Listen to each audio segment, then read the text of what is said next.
I've been out in the sun, and I've just picked up some stuff from the I paper. Fascinating to hear that Lawrence Fox has been charged, and J.D. Vance, according to Anne McElvoy, has been revealed, has been exposed as the untrustworthy gerbil that we know he must be. So all this stuff about the messaging app Signal and the attack on the Houthis, and McElvoy has picked up the text that Jeffrey Goldberg has published in his New Atlantic. This is about, she says it's all about carelessness. It's carelessness which costs other people their jobs. But we can see the raw reality of the savagery of people like Pete Hegseth. And we can also see, and I must say, I'm grateful to Anne McElvoy for pointing this out. We can see Vance's enthusiasm for the EU bashing in all its fury. Talking about the loathing of the EU freeloaders, and he says, what's it now? Fully share your loathing of EU freeloaders. It's pathetic. And then she uses this wonderful phrase. She talks about the scabrous dislike. A great phrase. I didn't think she had it in her.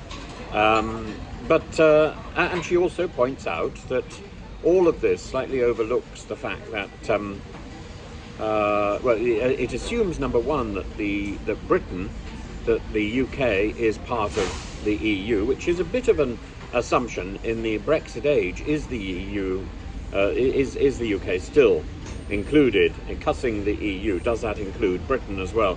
But she points out, Anne McElvoy points out, that the people in the Oval Office rather forgot the reliance that the US planes have on the RAF refueling them, but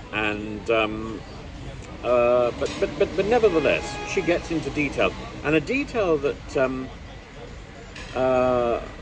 Vance points out. He says that he specifically wants to ensure that it doesn't become public, and it seems to be about the shortcomings of the president himself. And at this point, Anne McElvoy becomes a little vaguer, which is a shame, because this was the point at which I started to get excited.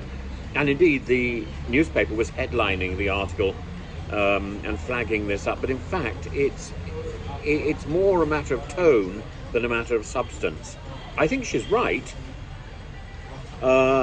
He doesn't like the speed with which President Trump is pursuing the Houthi attack. He says, I'm willing to suppress, I'm willing to support the consensus of the team and to keep these concerns to myself. Well, that's very big of him. But he's focused on the idea that Trump, and he actually says it, that this is a mistake. There is a real risk, he says, that the public doesn't understand this or why it's necessary. In other words, what Musk is focused on is optics rather than facts. And he calls this inconsistent with his message. It is a dig at Trump. It's not as open as I think Anne McElvoy would like it to appear, and certainly not as open as it appears from the headline. But it is a subtle dig, and she assumes that Trump will never forgive that.